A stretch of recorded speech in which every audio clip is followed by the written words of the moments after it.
আজকে আমরা শিখব কিভাবে 2D একটা সিঁড়ি থেকে 3D তে রূপান্তর করা যায় স্কেচআপ প্রো দিয়ে।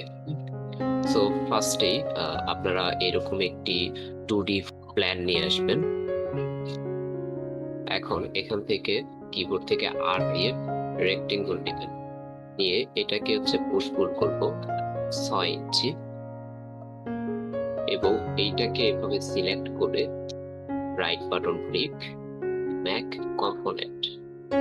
এখন এখানে আপনারা একটু লক্ষ্য করবেন যে আপনাদের কয়টা স্টেপ আছে সিঁড়ির, ট্রেড রাইজার কয়টা, এটা একটু আপনারা গুনে নেবেন। সো আমার এখানে টোটাল 18টা আছে। সো আমি দেখেন কিভাবে করি।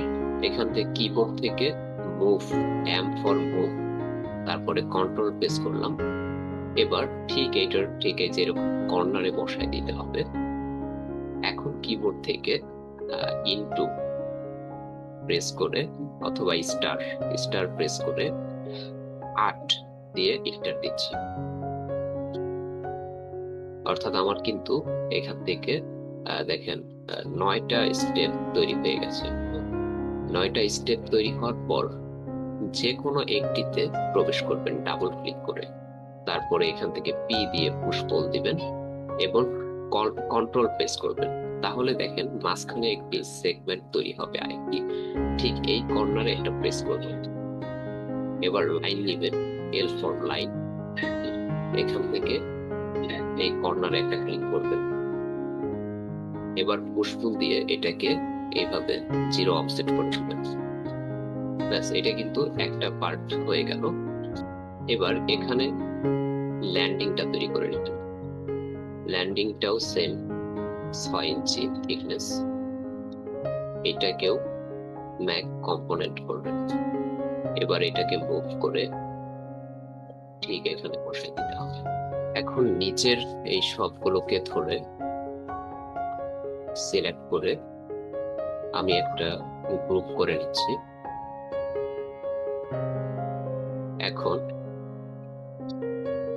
এটাকে উপরে বসাচ্ছি এবং এস দিচ্ছি, এস ফর স্কেল, এবং এইদিকে ড্র্যাগ করে কিবোর্ড থেকে -1 এন্টার দিলেই এইভাবে মিরর হয়ে যাবে। মিরর হওয়ার পর আবার এখানে আসবেন, গ্রুপের ভেতরে আসলাম, এসে লাইন দিয়ে আমি জাস্ট এখানে এই অংশটুকু করে নিচ্ছি। এই হয়ে গেল আমাদের একটি স্টেয়ার। এখন যদি আপনারা রেলিং তৈরি করেন, এইভাবে যে কোনো একটি কম্পোনেন্টের ভেতরে আসবেন। আমি একটা সিম্পলি দেখাচ্ছি, আপনারা অন্যভাবেও ট্রাই করতে পারেন। এখানে আমি একটি 1 ইঞ্চি অর্থাৎ 0.5 মানে রেডিয়াস দিচ্ছি, অর্থাৎ 1 ইঞ্চি। সো এখান থেকে মিড পয়েন্ট থেকে কিবোর্ড থেকে আপ অ্যারো প্রেস করে আমি ব্লু অ্যাক্সিস লক করে 36 ইঞ্চি দিয়ে দিলাম হাইট। এবার এল দিয়ে আবার এখানে একটা লাইন দিয়ে দিলাম। এখন আপনারা এইটা আর এই লাইনটা সিলেক্ট করবেন। সিলেক্ট করে এই যে এখান থেকে দেখুন ফলো মি, এই ফলো মি টুলস বার দিয়ে জাস্ট এখানে একটা ক্লিক করবেন। ফলে কিন্তু আমাদের যে সিঁড়িটা আছে সিঁড়িটা কিন্তু হয়ে গেছে এবং রেলিংও হয়ে গেছে। দেখেন রেলিংও হয়ে গেছে। আপনারা চাইলে অন্যরকম রেলিংও করতে পারেন।